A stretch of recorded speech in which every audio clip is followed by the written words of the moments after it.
خبركم نحربينا حزب إرترا وشتنا وطعن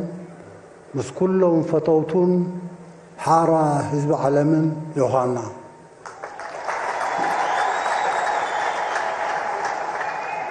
أبدي كاب عمتنا العمد نادمقن نحيلن زخيت سنبلات نزانا 34 عمد زخرنا صنت بزتفلالي مسانادو اوتات قرما زلبسو كله من ملغتتات يوحنا زلعخون لعول مسقانا ناصنتنان لولاونتنان وهدتنان بصونت مريتنان عمت اوش تخبيت مسرحين معبالن هاقراو هنصتنا ابن قمقملو بمنصر علماون زباون معباليتات كرئن كله ناصنتنا محيالن مدرعين كابتي هانقو نبلو رتعوي علماوي سرعاتن زوباوي ناي مكببارن ممللائن متحققاتن رقعتن رهوان تمرد تنصيلو سلازي رئي ناتي علماون زواون هواهو بوضعاونتن تزامادنتن كننببو قبوي أبناء عامن ناي قدميون زنورو معباليتات قنع نبابنا عبطون كله نايزي ناي 34 أقاطامي فلوي زغبرو أب أمريكا ممسا بريزيدنت ترامب مسفلويناتو مسردو علماو ميزان أمريكا مبقسي بوليسيتاتون كايدون أسراتون بآغا مغمر عتوب ايو غزايد اليوم بتقبل زنا هنا بتترئيون ديناميك النوتون لتحلالخان كبيدن سلازخونه هوخ مدمدم تاتات كبهاب زيادة تعقستي زحتتي ناتي اوج مرحا ماغا كمتون توسيدنا نا أمريكا داقم عباين مقبار وأمريكا داقم عباي كتكون انتو خويناتي شتو بريزيدنت ترامب قدم استراتيجيون وطناتون اكايدون قجل زول حطوطات الله عباي انتاي مالتي سلامنتاي أمريكا عباي زي كونتمو عباي كتكون زل زلو بخميك عباي كتكون تخيل عباي مالت زبل سقط ويزعب تمر باندسترياوي وتصيد زعبيت بتكنولوجياوي معبالي قدمت بوتهدراوي قلبت زحيلت بخل صلوا زدارقا زي بالله تفرحيت وزيته كما حفشاوي موكسن توسيدنا كاب تاريخاوي أمساطا أمريكا جميركا خيبلنا علماو مخان أمريكا أموال زحول كويناتن أبناء الزحلفة 3 عامتاتن كو خطراوي اندراتات موائلن زنوبرو خستات ودعاوي نباب يحدد مسؤوت بغنا مصايخ انتاي كمسل يخيل نبل دحر مختام زحول كوينات أبزن زحلفة 35 عامتات طراين تتعذبنا عالم بزيته ودادارهم قصاص رأينا بستوهللو مس أباخاني وصعيتات من محدارات واشنطن توهللو زغالب زولو لعل 3 تريليون عدادات أمريكا بعلو ززارب حدا أمريكاتي بتمساسالي عنداري فلسفنا من محدارات واشنطن زحسرة تخفالي عيون ساعاتن مستحط أهلا خلنت أبزلون هاجرات قدمت شاينا اندستريتاتنا أساقيمنا زيادة مقصب كنخعبتنا زتبهلون نا أمريكا كبيت كساراتاتيو أخطيلو لومي باندسترياو وصيت أب عالم قداميتي شاينا أب تكنولوجياو صبللتنتون أب استفلالي خفالاتو زنبرة معرق أمريكا زبيلو طراي زي كونه መጻኢ ምዕባሌታቱ ንናይ ኣሜሪካ ቀዳማይነት ዝእምት ኣይኮነን ብወተሃደራዊ ጉልበት ኣሜሪካ ዝሓየለት ኣይኮነትን ብዘይካ ናይ ናቶ ፈርካሽ ቁመና ዝተፈላለዩ መምዘኒ ዝርዝራት ዝእምትዎ እዩ ብፓሬዳት ከሬራትን ከም በዓል የመን ምድሃኽን ብዝሒ ኑክሌራዊ ኣፅዋርን ዝዕቀን ኣይኮነን ርትዓዊ ውድድርን ሓራ ዕዳጋታትን ንግድን ኣብ ዘይብሉ ርትዓዊ ምምቕራሕ ሃብትን እቶትን ኣብ ዘይብሉ ናይ ሓረጣን ዛዕጎልን ፊናንስያዊ ስርዓት ባዶ ድምር ወረቐት እናሓተምካ እገዳታት እናበየንካን እናሃደትካን ዘሕለን መኽሰባት እውን ይንፈግን ይንቆትን ኣሎ ትህሉ ኩነት ሰፊሕ ዝርዝራዊ ምውክሳት ኣለዎ ትህሉ ኩነት ከም ዘለዎ ኮይኑ ግን ፕሬዚደንት ትራምፕ ዕዳታት ኣሜሪካ ንምስራዝ ወይ ንምንካይ ኣባኻኒ ፊስካላዊ ወፃኢታት ንምፅልፃል ዝሳገመ ኢንዱስትሪታትን ወፍርን ንምምላስን ምስሓብን ምጥያስን ቀረፅን ግብርን ምብዛሕ ዘቤታዊ ግብሪ ምንካይ ሓይሊ ምርኣይን ምህዳድን ንጡፍ ዲፕሎማሲታትን ህዝባዊ ርክባትን ምውንጫፍ ወዘተ ወዘተ ነታ ዓባይ ኣይኮነትን ኢሉ ዓባይ ክገብራ ዝደሊ ኣሜሪካ ዛጊት ኣውጅዎ ዘሎ ፖሊሲታትን ተበግሶታትን እዩ ብተናፀል ኣብ ዘቤታዊ ጉዳያት ኣሜሪካ ከምኡ እውን ምስ ቻይና ሩስያ ኤውሮጳ እስያ ላቲን ኣሜሪካ ኣብ ዝተፈላለዩ ዓውድታት ይኹን ብጥሙር ኣብ ኩሎም ኣርእስታት ኣብዚ ዝመፅእ 4 ዓመታት ክኽተሎ ዝኽእል ኣካይዳ ንምግማት ቀሊል ስለ ዘይኮነ ሰሪዕናዮም ዘለና ሲናርዮታት ብደቂቕ መወከሲታት ናይ ሰዓት ምክትታልን ገምጋምን ዝሓቱ እዮም ናይ መዋዕላት ውህሉል ዝንቡዕ ፖሊሲታት ምእራም ፈፂሙ ኣይከኣልን እንተዘይተባሃለ ኣዝዩ ተሪር ዓቐብ እዩ ብዓቢኡ ግን ናይተን ፖሊሲታት ዝቐንዓለን ዘሎ ዓበይቲ ዝበሃላ ሃገራት ወይ መንግስታት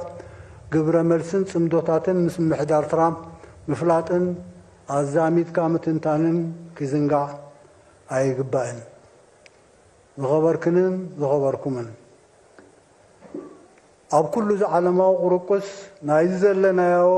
መሰጋገሪ መዋእል ናብ ሓድሽ ዓለማዊ ስርዓት ዝተዋሰነት ኣፍሪቃ ኣብቲ ምዕሪት ወይ ኢኩዌዥን ዳርጋ የላን ክበሃል ይከኣል እታ ምስ ኩሉ ዕቑር ባህርያዊ ፀጋታታ ጥረንዋት ብብላሽ እናሰደደት مسروحات في الرياض بحرات عنا شمتت بمقدف الرديئت أفل ماوي قطباعهم قالوا تحلف زلا أفريقيا كل يحصل زي تبهلت ذا التحساسب وإذا قرر ما يكونان بمنصرنا ترامب عمتاو بوليسيتات كررهم كله زي تحسب له وإذا تقمت صعبينات كم زبهال أو أفريقيا بمقدفن دقومان أمريكان كالوتن كخيد سنة سنكوف سرعة كغير نا أفريقاويان عدل ذهبن زغس كسن بغمي أفريقيا بزنزمت 4 عامات تواسات رايزي كونه نزلاق النت زهلو رتعو حدش على ما سرعة ممصا انتاي كتقبر تغيل داقيت تنادفو زولو بوليسيتاتنا كالليسنا كنسفعن كنعمقن زحجزين نخبركن نخبركمن اتزقربه زوباوي كناساتنا خ كابتو غدوبنا نبلو ناي مكببارن ممللاين متحققازن رغاتن رهوان تمرد زولنا قوامي استراتيجي زبغس كوينو مسجو استراتيجياو تعفافنس نايتو غدوبو صلواتات المعباي زغبر وي زهقن متتاواتن شرعتاتن ازيو بزح سلازغونه اب سودانن اب اثيوبيان ناي زلو قلولاوات كم ابنتن امتن كنوسد نخيل حزب السودان ካብ 1956 ናይ ሃገራዊ ህንፀት ጉዕዞኡ ብተዛማዲ ዝሓሸ ገስጋስ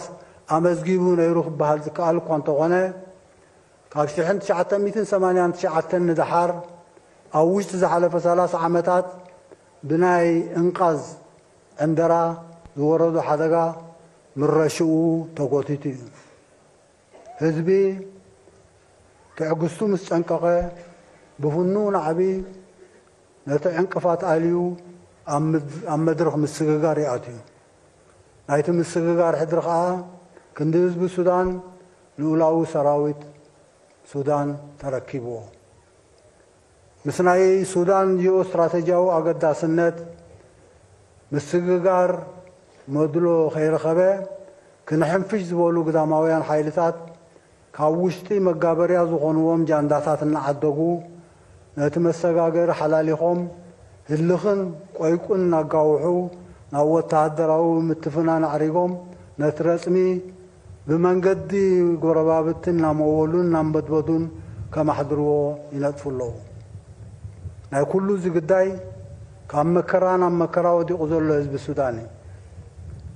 ህዝቢ ሱዳን ነቲ ጉዕዙኡ ኸሊፉ መከራ ዘውርደሉ ዘሎ ሸርሒ ተመኪሩሉ ተቃውምኡ ከስፍሕን ከሐይልን ተበጊሱ ኣሎ ጎደቦ ሱዳን ከዓ ሕልናዊ ሓላፍነቱ ተሰኪሙ ዘይተቆጠበ ደገፉን ህዝቢ ሱዳን ክህብ ግቡእ እምበር ግንዖ ኣይኮነን ኣብ ኢትዮጵያ ከንተበልና ንልዕሊ 80 ዓመታት ወይ 3 ወለዶታት ኢትዮጵያ ናይ ወኪልና ወኪል ክትኮነና ዝብሉ ናይ ዋሽንግተን ፎስተራት ጃንዳ ፎስተር ዳላስ ማለት እዩ ዘበገስዎ ዝንቡዕ ፖሊሲታት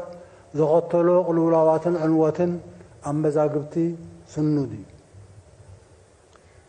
ኣብ መዋዕል ዝሑል ኩናት ብተመሳሳሊ ሞጎት መራሕቲ ሶቪየት ነበር ዝፈጸምዎ ጌጋታት እውን ስኑድ እዩ ናይ ክልተ ወለዶ ሃገር ናይ ምህናፅ ዕድል ኣብ ኢትዮጵያ ተኸሲሩ ድሕሪ ምኽታም ዝሑል ኩናት ናይ ሃገር ናብ ሃገር ዘይግነት ምህናፅ ክንዲ ምብጋስ ኤትኒካዊ ምትፍናን ዘጋድድ ዝተወስደ ሕርያ ዘኸተሎ ዕንወት ሓተታ ዘድልዮ ኣይኮነን ኣብ ዝሓለፈ 7 ዓመታት ድሕሪ ኩሉ እቲ ኤትኒካዊ ፌደራልነት ዘኸተሎ ቅልውላውን ዕንወትን እረማ ወይ ሪፎርም መፂኡ ኣብ ዝተባሃለሉ ከምቲ ኣብ ህዝቢ ኢትዮጵያ ዝገንፈለ ናይ ተስፋ ስምዒት ኣብ ህዝቢ ኤርትራን ካልኦት ህዝብታት ጎረባብትን ህዝብታት ዓለምን ዝፈጠሮ ተስፋታት ናይ ትማሊ ተዘክሮ እዩ ትትስፉ ናይ ህዝብታት ሃንቀውታ ዘሳናበዶም ናይ ግዳም ሓይልታት ግን ኣይቀሰኑን ኣብ ውሽጢ ናይ ዝሓለፈ ቀረባ ዓመታት ጥራይ ብስም ብልፅግና ከም ሓድሽ ወኪል ወይ ተገዛኢ ኣብ ልዕሊ ህዝቢ ኢትዮጵያ ኣውጆሞ ዘለዉ ኩናታት ናይ ጭንቀቶም ምርኣያ እዩ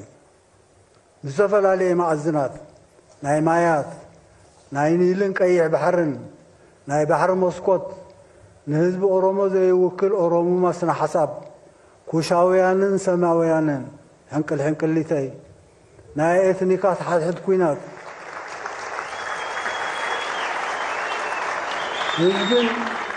ህዝብን መሬትን ዓፈር ከም መድረኽ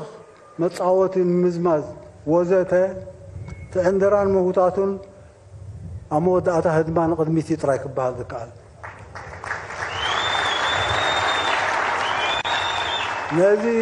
ነዚ ተኣውጁ ዘሎ ኩናታት ሓንቲ ዘይኮነ ብዙሕ ኩናታት ንምብራዕ ዝጓረት ዘሎ ቴክኖሎጂ ናፅዋርን ምስ ዘሰንዮ ሕሱር ጃህራን ፈኸራን ምዝጉብ ንመዕደግን መበከልን ዝሰድዑ ዝወፅእ ዘሎ ዶላራት እውን እልቢ ይብሉን ከም ሳልሳይ መጋበርያ ሓሶት ንምንዛሕን ሓቅታት ንምዕፋንን ምዝንባዕን ጽልእን ቅርሕንትን ንምጥቋስ ተዋዲዱ ዘሎ መናፍሕ ስነ ኣእምራዊ ኩናት ዝበሃል እውን ብዙሕ እዩ ንተጻብኦ ህዝብን መንግስትን ኤርትራ ዝፈሓት ዘሎ ቁሉዕን ስውርን ሸርሕታት እውን ዘይፈለጠ የለን دايت مدمدمتا تبغيسو زنبره تسفو هنقوتا بنينو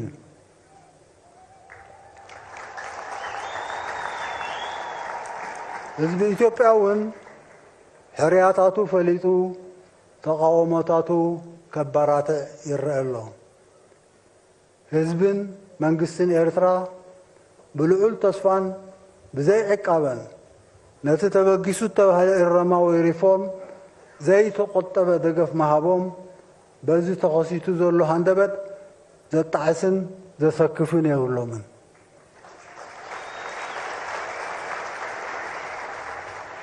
ኣብ ሕሱር ናይ ሓሶትን ምኑቃትን ማዕድታትን ኣይዕዶሙን እዮም ፍጹም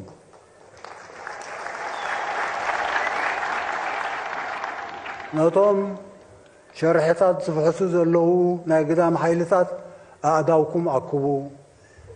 ነቶም ዝሰድኡን ዝደናደኑን ዕማኹ ከዓ ዓዲ ወዓሉ ይብሉ ዝኸበርክንን ዝኸበርኩምን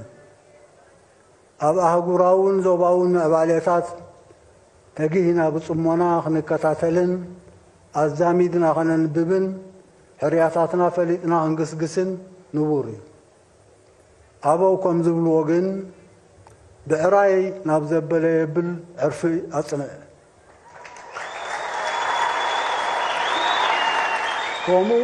ከምኡውን ካብ ጉይ መዓል ክሳድ መሓዚሞ ቆላሕታን ኣተኩሮን ኣብ ዘቤታዊ ኩነታትና ምዕባለቱን ሕንበረታዊ ቀድም